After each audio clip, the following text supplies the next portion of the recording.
For those of you that don't know me, my name is Dr. Mike Searcy. You can call me Dr. Mike.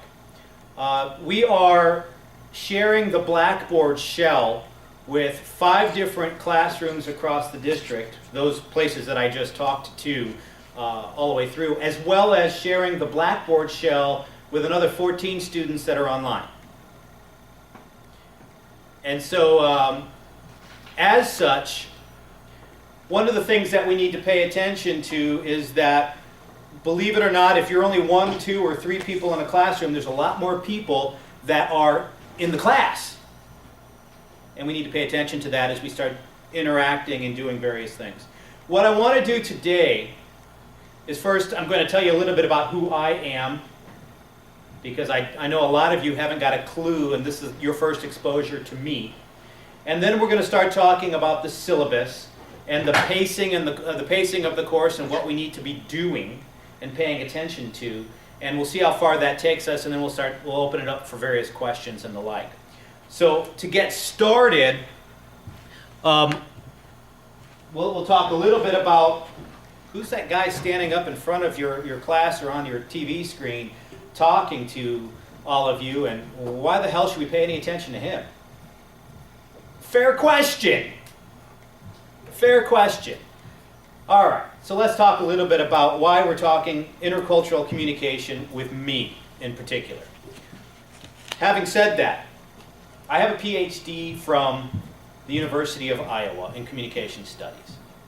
Now, what does a PhD mean? Not a whole hell of a lot, except for the fact that I've had a lot more butt time in the classroom than many of you. And in many cases, I consider myself a student, just as you do, just a little bit farther along. I've taught at the University of Illinois, the University of Iowa, the University of Hawaii, 2 different universities in the Kingdom of Saudi Arabia, and I've spent quite a bit of time in China. I've toured various other countries throughout the planet just because I like to do so.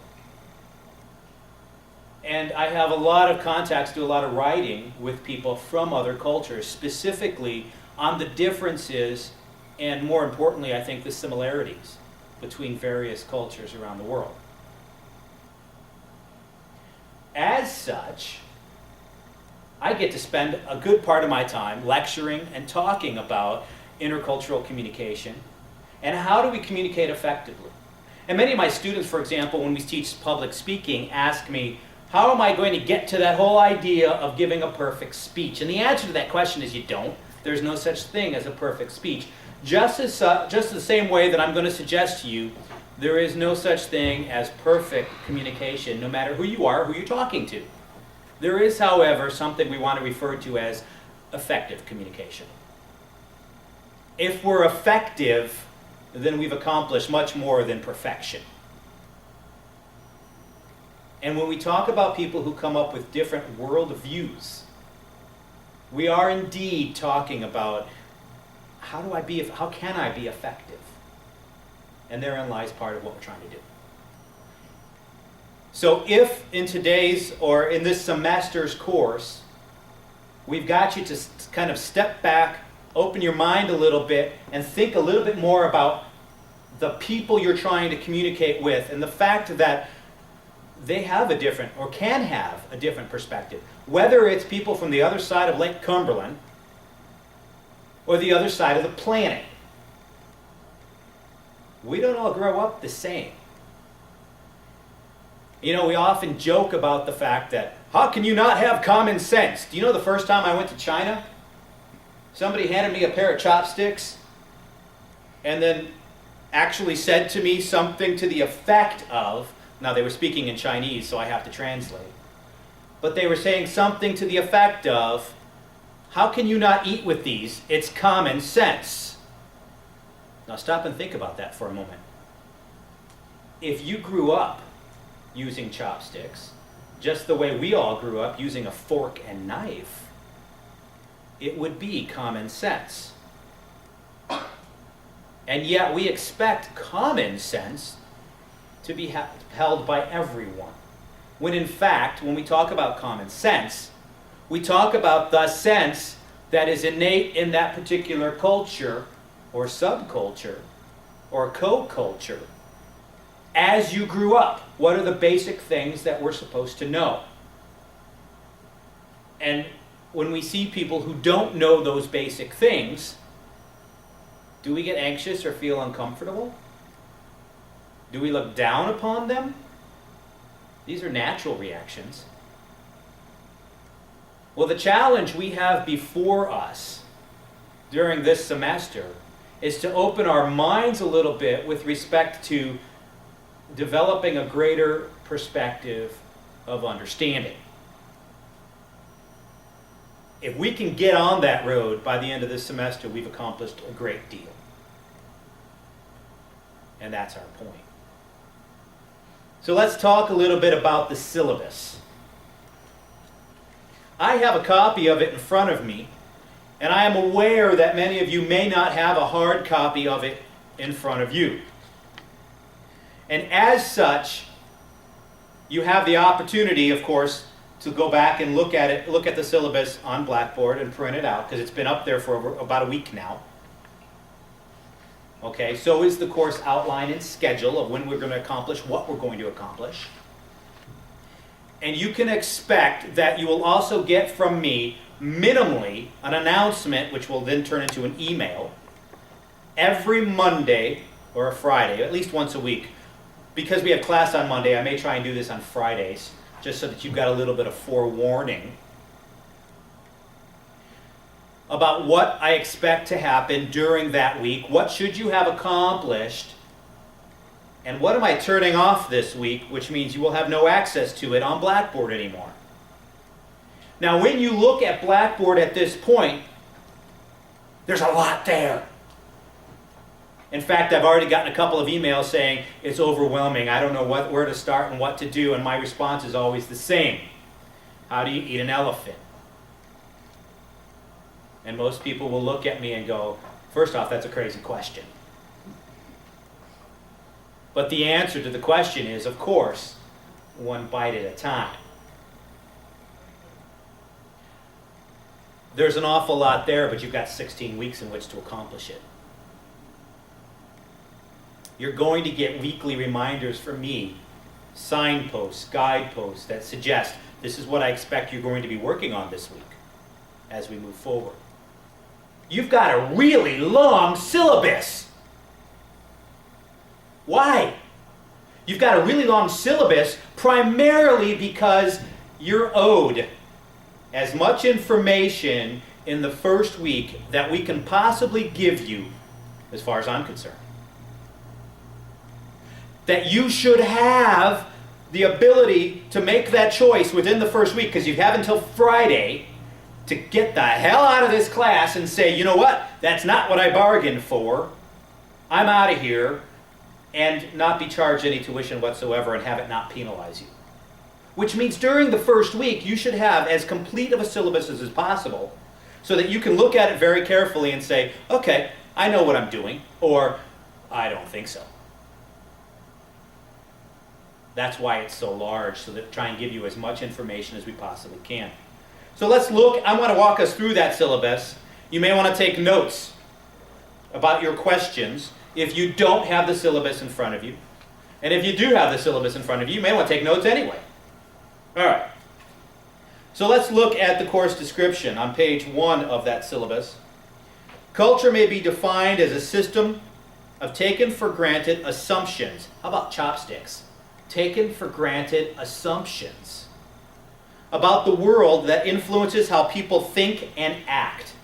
And we're hopefully going to try and get to some of those underlying assumptions during this semester. Those assumptions arise from the shared experiences of a group of people. Because different groups speak different languages and have different experiences, they construct different visions of the world and live those out in a common culture. When people from different cultures come in contact with one another, which they inevitably do, especially in today's technological age, those distinctive visions of the world and ways of doing things may collide, or combine over time, or coexist harmoniously. Each of these potential outcomes happens through and at least partly because of communication. If we don't learn to open our minds and communicate with other people around us, we're asking for a life of fear. And that's sometimes hard for us to do if we grew up, and I'm not suggesting that of any of you specifically, but if we grew up in a very closed environment where the only culture we ever knew was this one, the one we grew up in, and we're actually told by other people around us, ours is the best and only culture and nothing else is of concern. That's a problem. And I've met people all over the world with that opinion. And that's a problem. This course looks at intercultural communication from a perspective of 4 premises. That culture happens through communication. You can't define one without the other. That by understanding culture and how it shapes communication, you come to understand communication better. That intercultural communication can happen visibly as well as invisibly. And that knowing about communication and about culture can sometimes make intercultural communication go more smoothly. Wow. So that's a tall order. We even get to half of that, I'll be happy. All right. What textbook should you be using? Can I borrow yours for a moment so I can put it up on camera here? Okay. The textbook that you should have purchased or will be purchasing by this point. Dr. Mike, if you want to put that up on the elbow? Or just hold it up? No, actually, I can see it pretty well on my screen as far as that goes. It's a shrink wrap package. It's a shrink wrap package. It contains a printed access code for Blackboard. And it also contains the Samovar text. Samovar is your lead author. It's the 8th edition of Communication Between Cultures. Okay? So if you have questions about it, make sure you double check your syllabus when you go to the bookstore. I understand the bookstore for some of my classes already has been handing out books that were not specifically ordered for my class. So make sure you keep on top of what you're ordering and double check it. Don't get caught purchasing something that you didn't necessarily need. Okay. Thank you.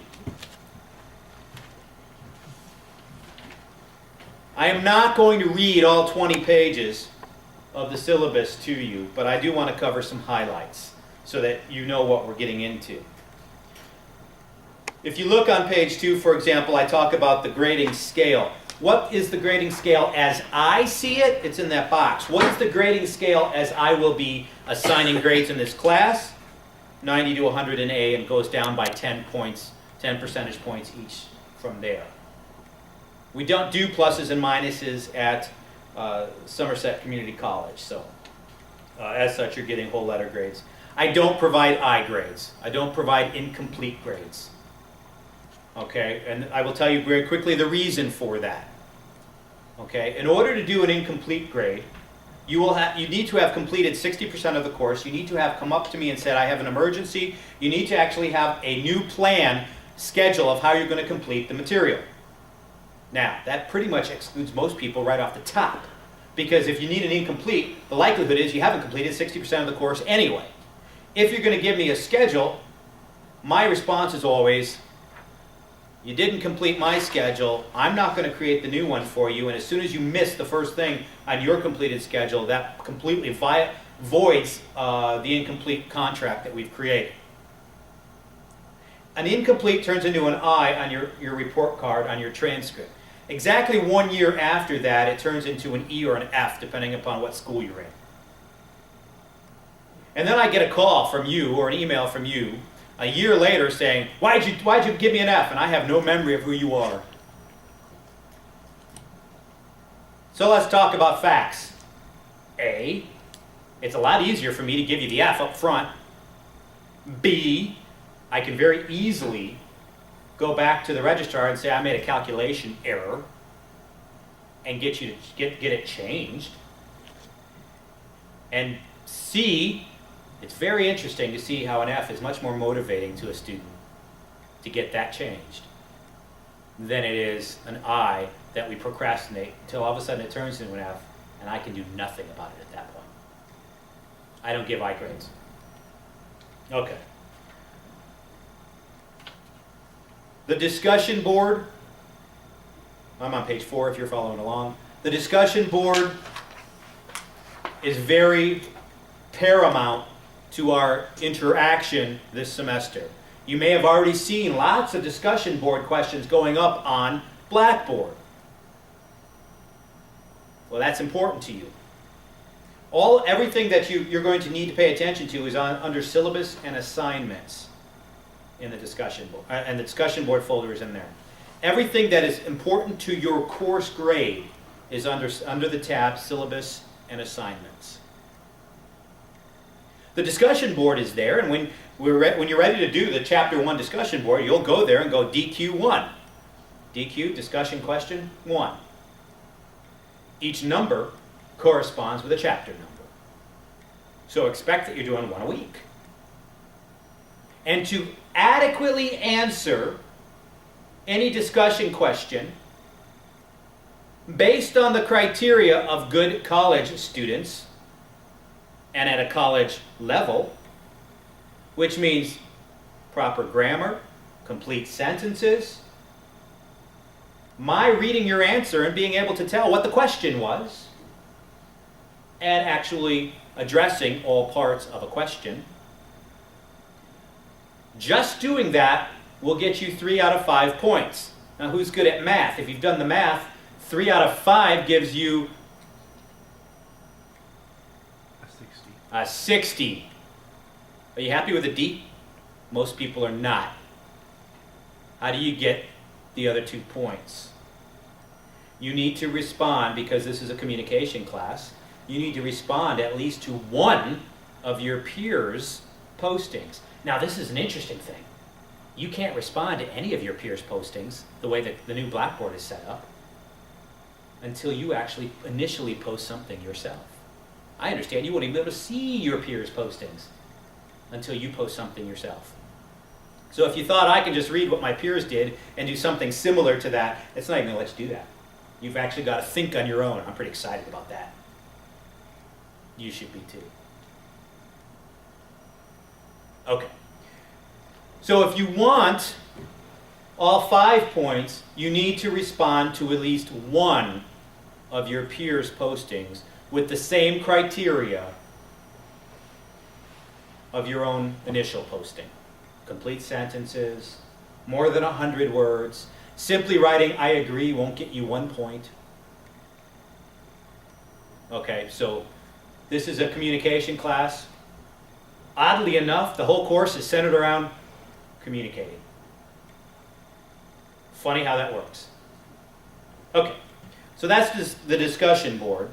We've also got a discussion board every other week. You'll be looking at what I call thoughtful questions.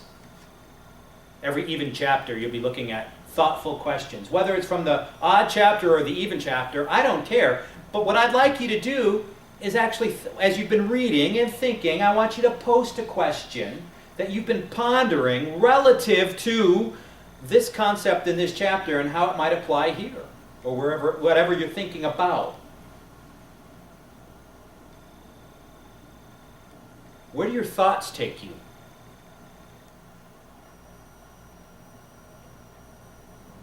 Post about it. After you do so, by a few days later, I would expect that you'll have had the opportunity to read other people's questions, thoughtful questions, and have, of course, had the opportunity to respond and give your thoughts relative to one of your peers' questions. Again, a good solid question will get you 3 points. You want the other 2? Respond to one of your peers. I'm not making it rocket science. In fact, I'm going to give you the recipe every week and an announcement saying, this is what I expect you to be doing this week.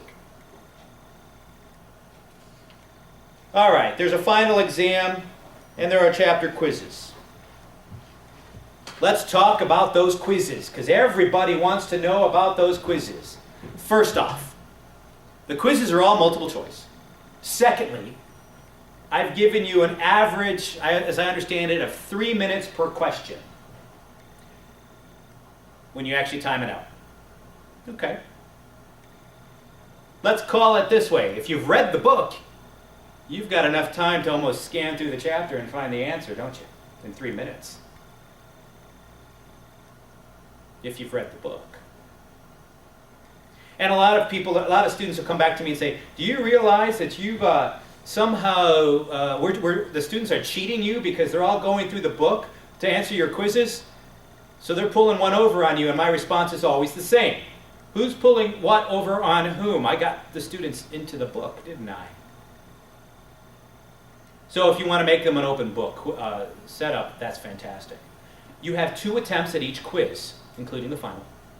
And the reason for that isn't because I'm being kind. Let's get that very clear. I'm not being really kind by giving you 2 attempts for each quiz.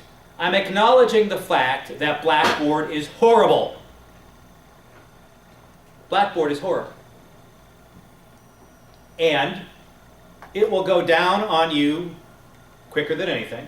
You shouldn't be using Blackboard and taking your quizzes wirelessly. You're much better if you have a hard connection. Because if there is a snowstorm, a rainstorm, or a sunstorm, Blackboard seems to go down, right? And so you've got 2 attempts at the quizzes and the final, if for any other reason than because of technical glitches. I will also tell you that if you get through the first administration and you get a score you don't like, then take it again. I have the grade book scheduled to give you the highest score, not the first score or the last score. I have the grade book scheduled to give you the highest score. So you don't lose anything if you get through the first administration successfully. You don't lose anything by trying it again. If you have a problem with the first administration, go to the center or one of the college places where you can get a hard-wired connection to Blackboard and not be on wireless, etc., so that you've got a solid connection to it. You also have the opportunity to take tutorial quizzes before you even get to the quizzes for grades. If you go into the quiz folder, which is under Syllabus and Assignments tab, you have the option of going to tutorial quizzes, which is what you're going to need your access code for one thing. And that way you can take practice quizzes and practice tools and toys and things like that for study before you take all those other quizzes. All right. Now the big project that I'm getting all the emails about, and I will tell you that I'm really excited about the fact that I've been getting not emails about why do I have to do service learning, as much as I'm getting emails about can I do it here, can I do it there. I think that's marvelous. Just marvelous. I'm giving you an opportunity in this service learning project to build your experience, look at a communication in application kind of project, and reflect on what you're doing, volunteering somewhere, what you're doing relative to the course concepts. I'm giving you an opportunity to network in your own communities, and believe it or not, helping you find a job. Because most of us are here because we're looking for a career change or a job or something. And what do I mean by that? Because if, and I expect all of you will, if you do a great job with your service learning, you will have built a contact somewhere in the community that will more often than not be willing to write you a reference letter. And that will put you ahead even of just going and applying for a job and getting teachers to write your reference letters. That will put you ahead of getting just previous bosses if you had other jobs, a reference letter. I'm pretty excited about this, and I always am every time I get into a project like this. Because I think it really gives us an opportunity not only to practice our communication, especially those of us that grew up on the computer and didn't quite frankly have all that interpersonal communication growing up playing with the neighbor kids. Now, I'm not knocking those of us that grew up on the computer, because you've learned some other skills that are certainly different and alternative than some of the face-to-face communication stuff that we didn't already get. But in this format, in this context, we're kind of going out there, and I know it scares the hell out of a lot of you. And that's okay. We'll take it one step at a time. But I also think it's that vitally important in a communication class to get involved in these kinds of activities.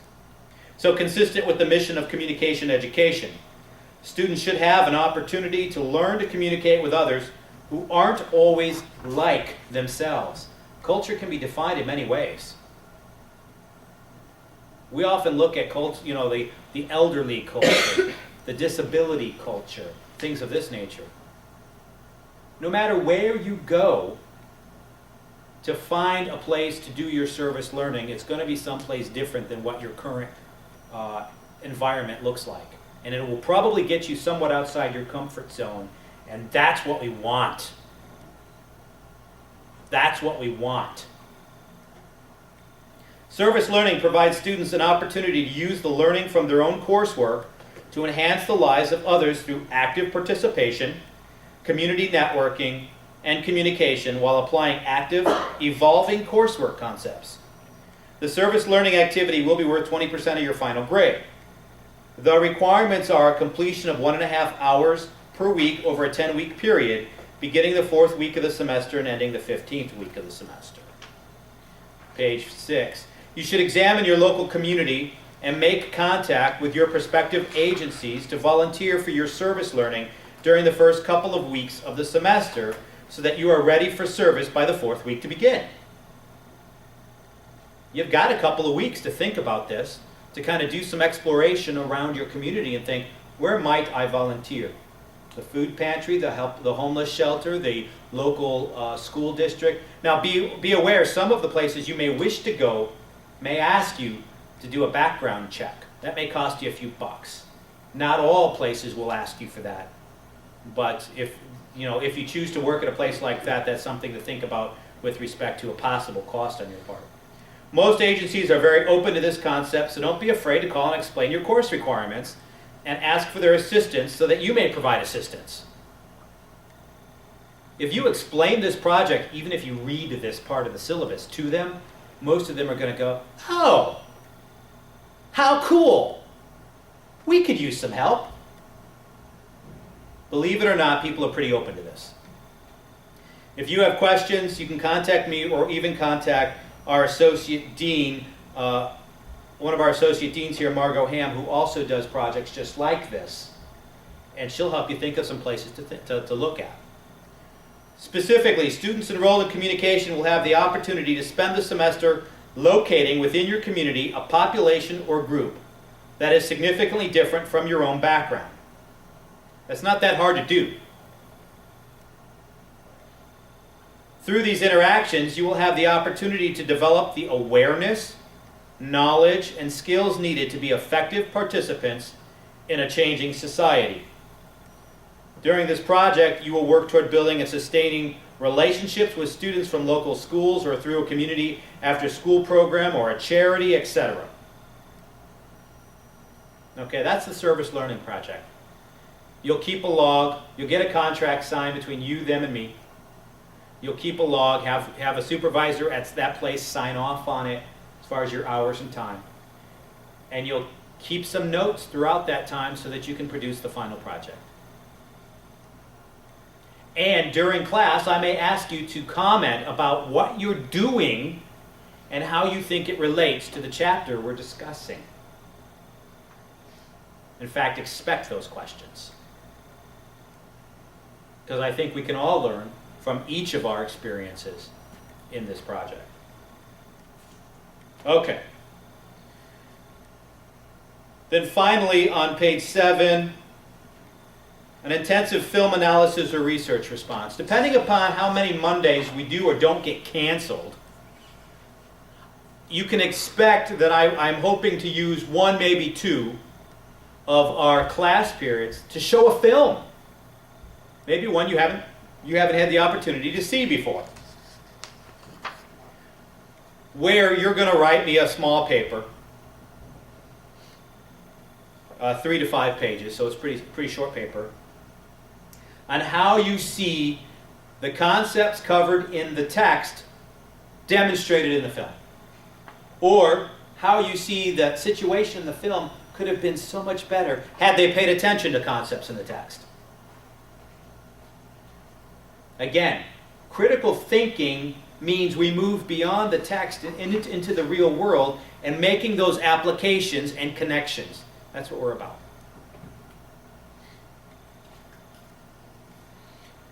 If you choose not to do the paper on the movie, then I've got another alternative option for you. I have run into cultures here in Kentucky where I've had people tell me they're not allowed to watch movies. They don't have a TV, they're not allowed to watch films.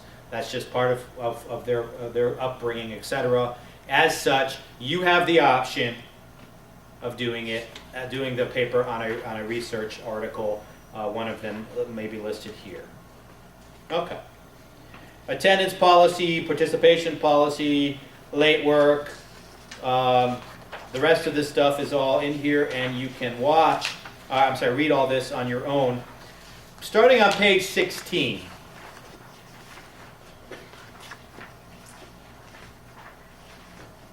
These are the contracts you need specifically for your service learning.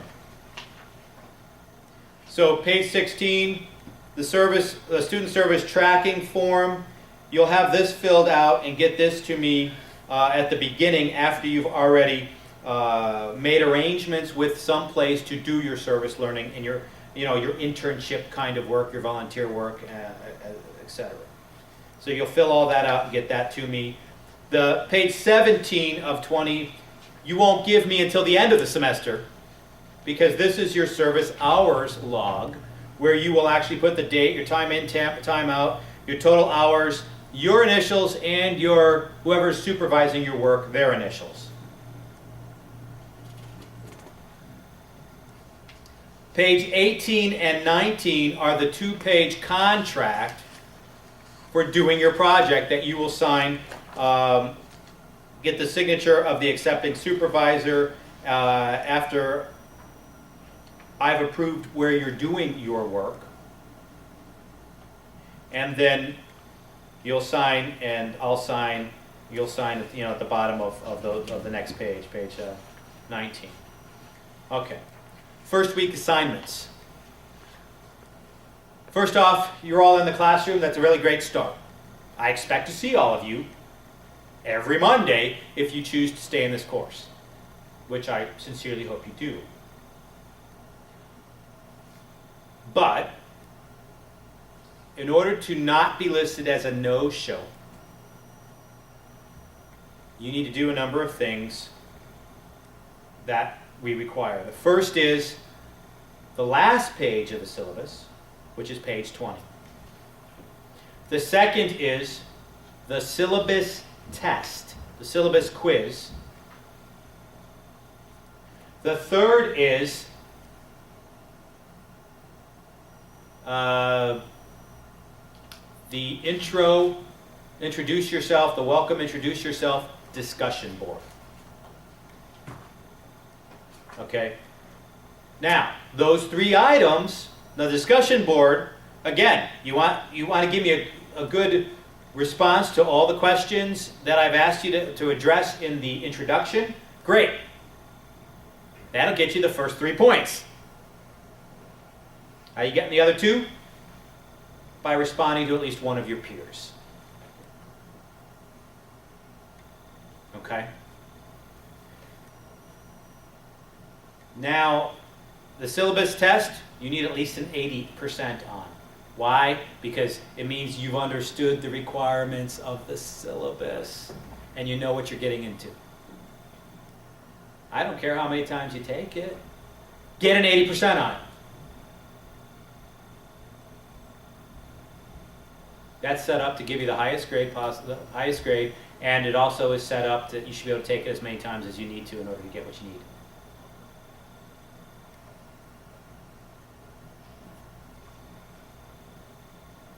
Okay, where are you going to find these things? Can I have you switch, please, to the computer screen? And would you switch the camera to the television screen where the computer is going to be?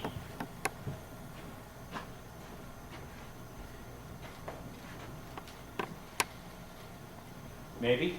Oh, we're good, doing one of those. We waited so long. Is that my name up there? I think it's mine. Let me see. Okay.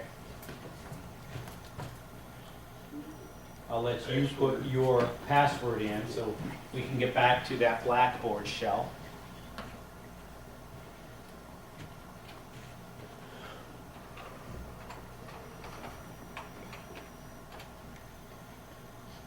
Okay. Yep.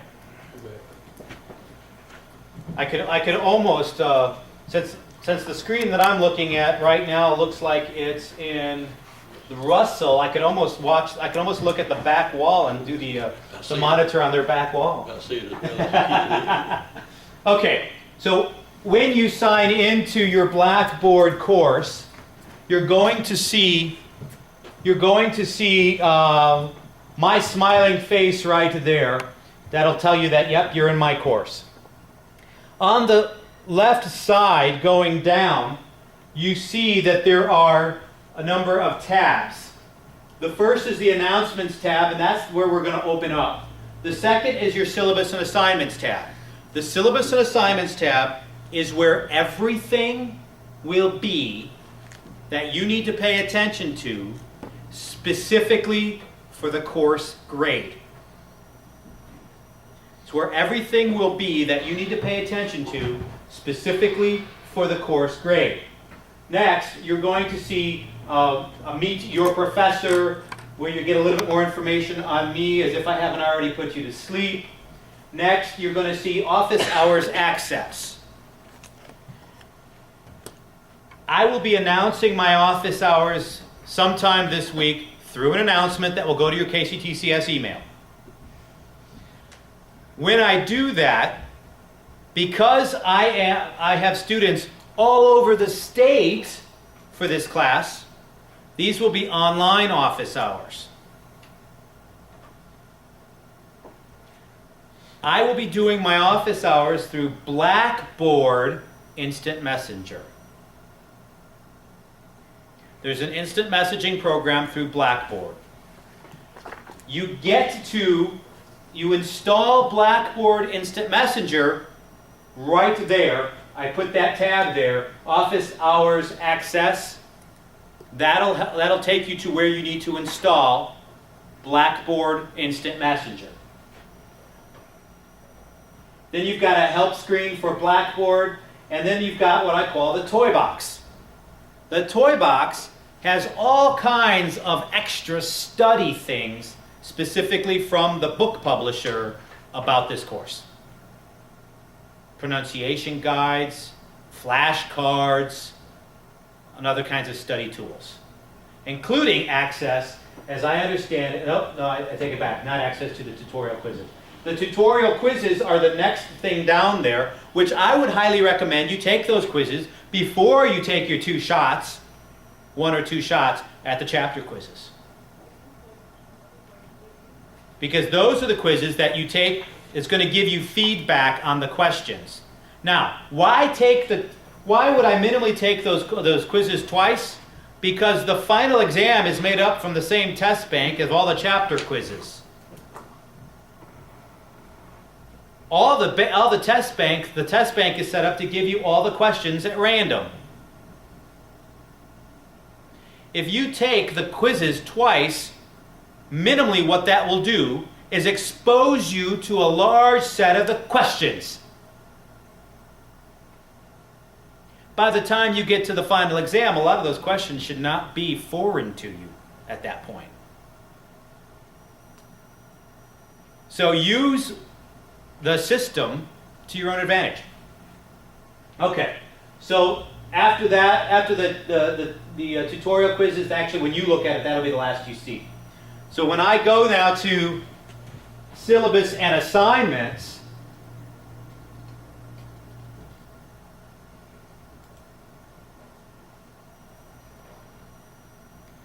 you will see here,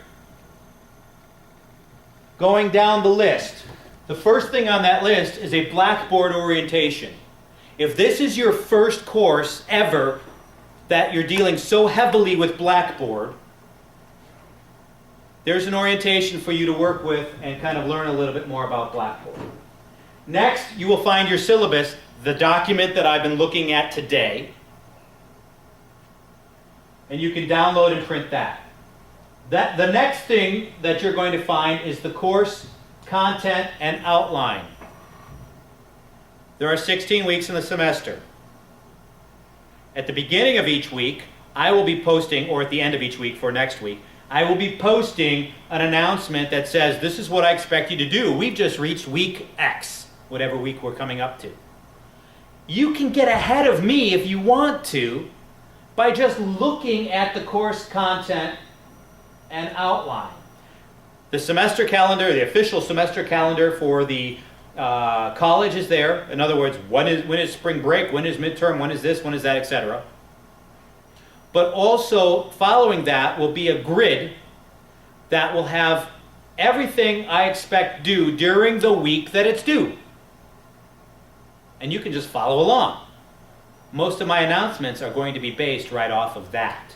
The calendar of deadlines is in there. The following folder, as we keep going down there, is the first week requirements. This is where you're going to find your syllabus test. This is where you're going to find the welcome and introduce yourself discussion board. This is where you're going to find your place to submit the last page of the syllabus.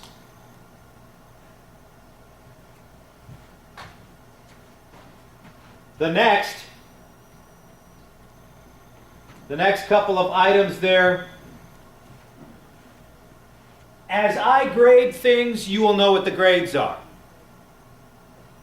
You can find them right there. That's a My Grades tab. That gives you the opportunity to go into and look at everything that I'm grading and what grades you're getting. The next, Dr. Mike's audio video notes.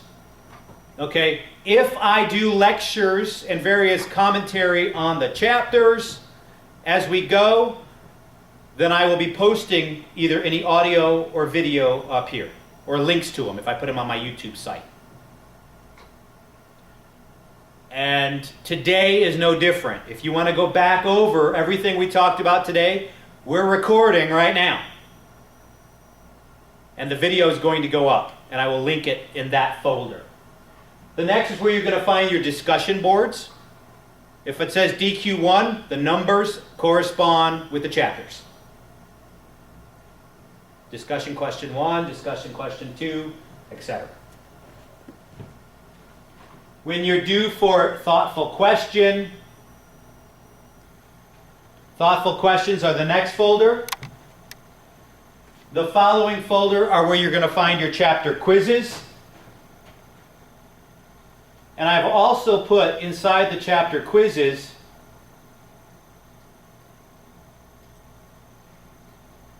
if I can get that to go. What are you doing there? You can see at the top of the chapter quizzes, as a reminder to you, the first thing up there are the tutorial quizzes. So there's another link there to get you back to the tutorial quizzes. If you forget that they are on the side, you can also find a link to them right here. So as I said, it's well worth your time to take them in advance before taking your others.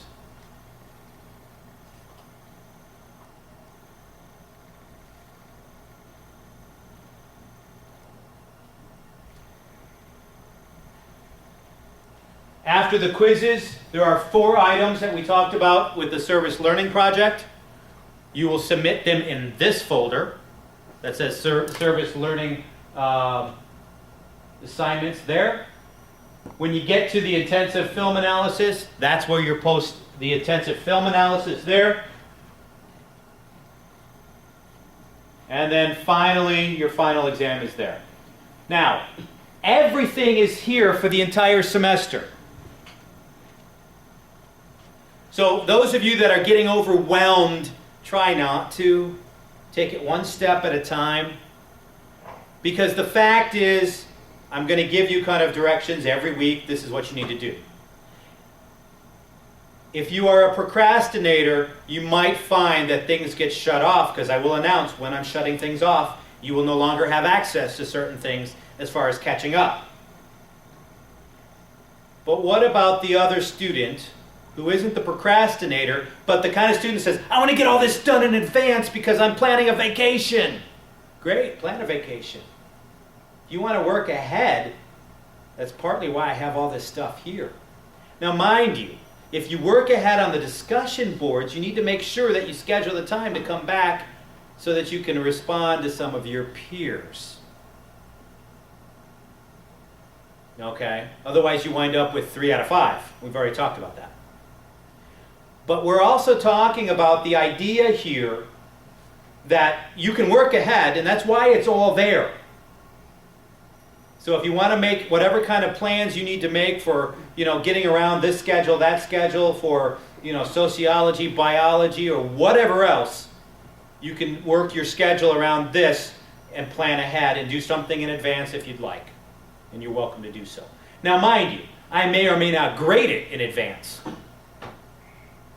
But I will also tell you that a lot of times you will see me grade, for example, discussion questions, the day of the week that I get to your class, as far as grading stuff goes, and I grade your stuff. If it's a discussion question and you haven't done the response to your peer, and I've given you, for example, the full 3 points because you did an adequate job with the question itself, don't take that as, oh my gosh, he's done grading it and I didn't get to respond to my peers. Go ahead and respond, because it will also trigger the system to me to tell me I have to go back and grade some more on yours, and I will amend the grade as long as it's still open. That if it's still open, you can still do it. Okay, if I've shut it down, it's shut down. Okay.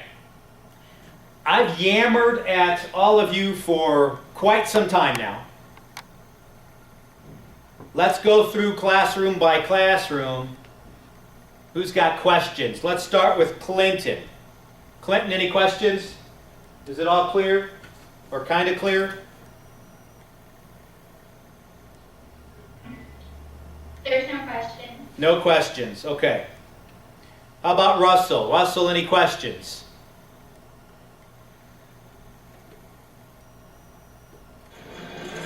I have a question. Okay.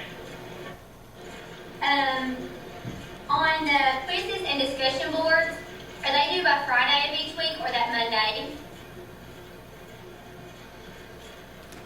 It's different for different classes. What did I specifically say on this one? Do you remember? No, I was just trying to look through. I just seen where it said like the weeks that it was. We can say easy enough. We can say Monday. When it says week 1 or week 2, for example, and discussion board for chapter 1 is due, you can say it's due by the following Monday. I'll give you all the weekends. Okay, and I have one more question. Okay. When we have to do our PowerPoint, should we include the one-page paper in the PowerPoint, or will that be separate? For our service learning project.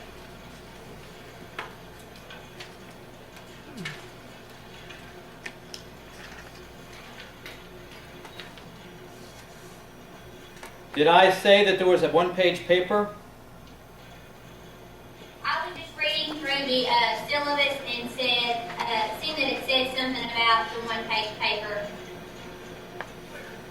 Okay, I don't, if it is, it's a mistake. If all the information is on the PowerPoint, I'm happy. Okay, thank you. Yep, you're welcome. You have the choice of either doing a 10-page paper or the PowerPoint. So I'm just as happy for you to do the PowerPoint presentation. As much as you all have to write them, you have to remember I've got to read them. That's a joke. You should all be laughing across the entire state right now.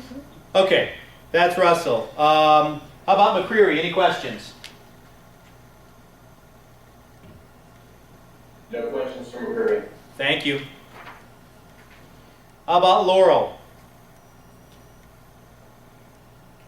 No questions here. Okay. And Blakely? Any questions? Yes. Okay, I do work study at a Plastic Elementary. Could that count as Yep. my service learning as well? As long as your supervisor is willing to sign off on it. Okay.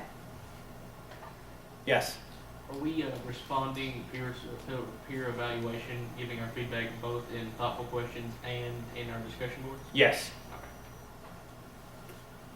And on Wednesday, do you post do you teach on Wednesdays? Like, post a video of yourself teaching or no? What's on Wednesdays where it's a hybrid? All this stuff on, when we talk about a hybrid course, we're talking about the first day of the week, so to speak. You're here. Okay. The second day of the week, so to speak, is all this computer stuff we're talking about. Okay. And so, no, I'm not posting anything, except I will be posting, for example, a video of today's lecture for the benefit of those that are online only. And if you happen to miss a class, remember you can only miss so many classes before you can't complete the course. But if you happen to miss a class, the lecture is also going to be posted online so that you can catch up to what did he say, what was going on. Okay. So you can go back over and, and catch me if, for example, as Russell just asked, one-page paper, if I come back and say, for example, I'll expect your one-page paper, be turned in, you can go back and say, well, wait a minute, you said no. In fact, we have it on video. So.